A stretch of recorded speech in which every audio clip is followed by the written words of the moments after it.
friends. I don't know any of these extreme left liberals, and out of out of two people out of hundreds that are actually liberal at all, where are even just the regular liberals at? Because I don't know any. I lived in Ohio, now in Texas. I don't know any. That's my question. Where are they? Hey, welcome back. I don't know. I don't disagree with some of our calls today. They're pretty much on the money. Most of the people I know and most of the people who watch this show are purple people, that they have tolerance for stuff from both the left and the right, the red and the blue.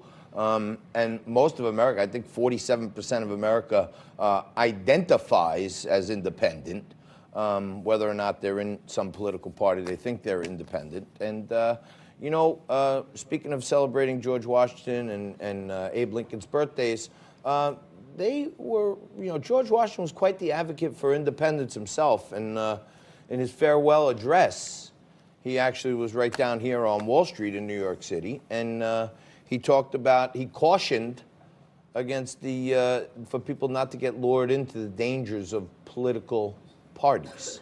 And to break that down, among other things, a guy who knows his way around Wall Street and knows a heck of a lot about our founding father, George Washington, Marco Valdivieso, joins us today. How are you, my friend? Good. Thank Glad you. to be here.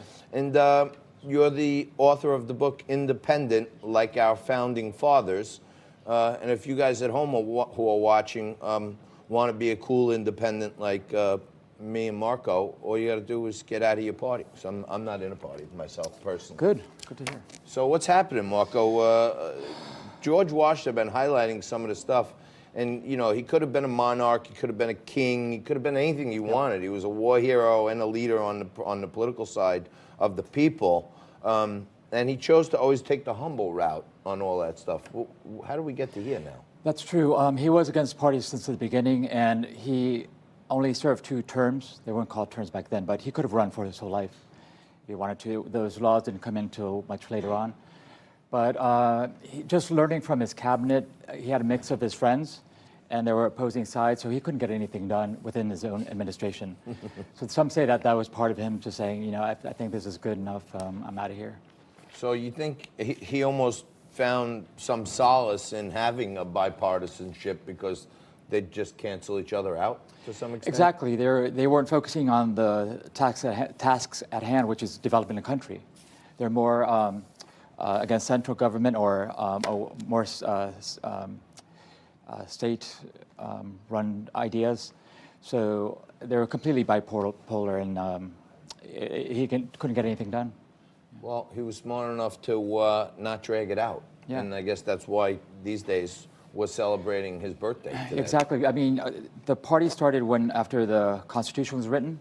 So there's nothing that binds these parties to any legal document. The Electoral College is the only thing that's in the Constitution, and they wanted it that way.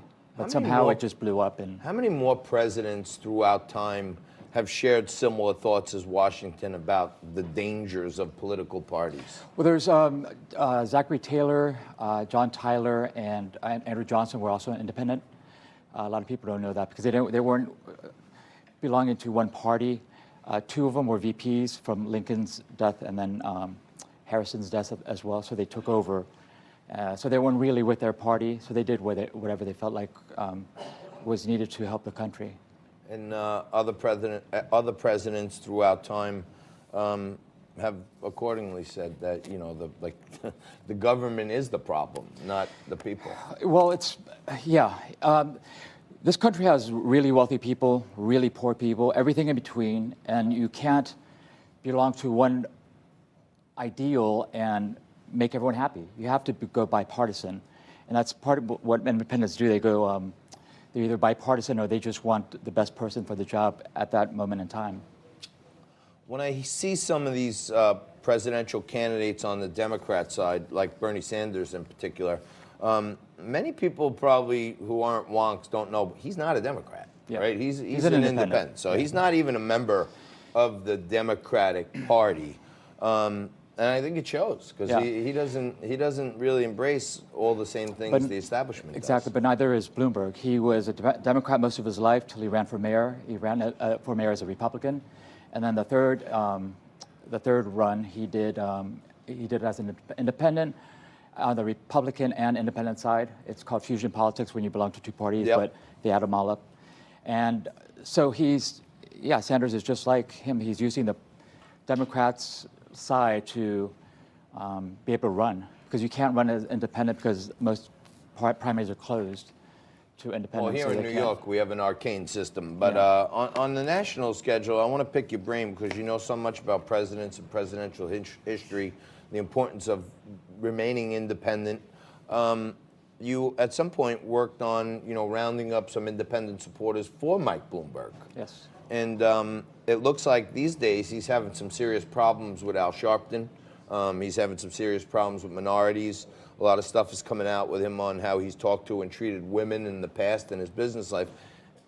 Has he reached out to you yet? Because it looks like he's going to need to find some new voters in the independent side. I think so, but Bernie has as well.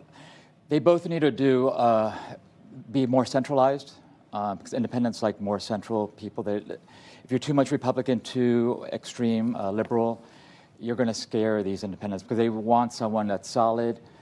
It's going to help out the country and move things along, and not. He lost a lot of independent backing when he converted into a Democrat once Hillary. He had to back up Hillary. Right. So he lost a lot of independents there. So it remains to be seen. So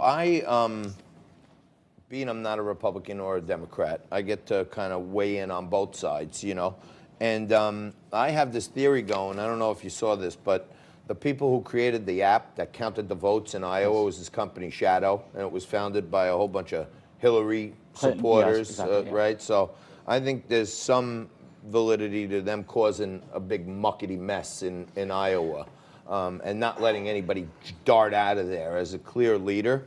And I guess New Hampshire followed suit where they were kind of both neck and neck. Now Bloomberg every day is clicking up. What do you make of this story out there that Bloomberg might choose Hillary as his VP?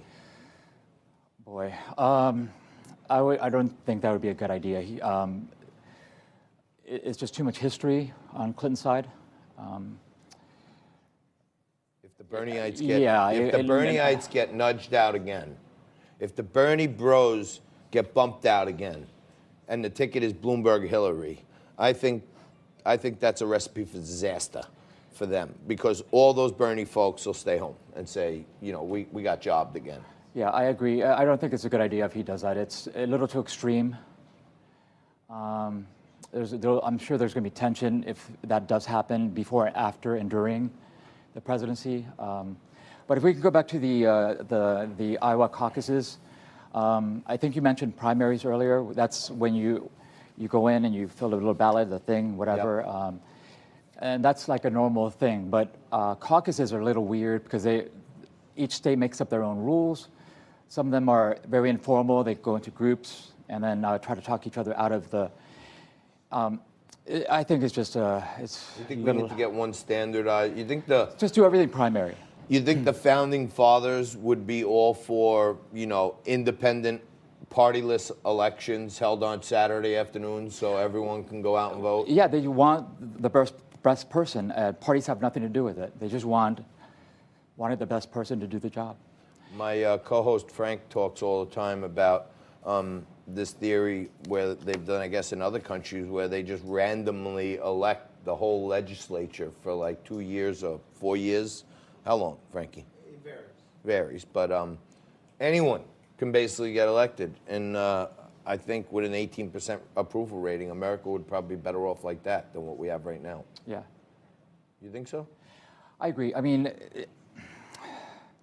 even so, there's so many issues with the election system. Like in Iowa, Bernie Sanders won by popular vote, but Pete won by State the delegate equivalents. Yeah. And that's by 2000 something. And if you go to Biden and Amy, they also lost by 2000 something, but he got 5 more than she did.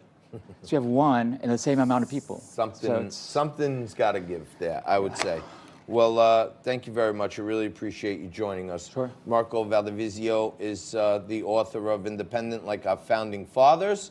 And coming up is another great author, Mike Ritter, coming up next. And hopefully we'll take a little look at the lighter side of things when we talk about Tasteless right after this.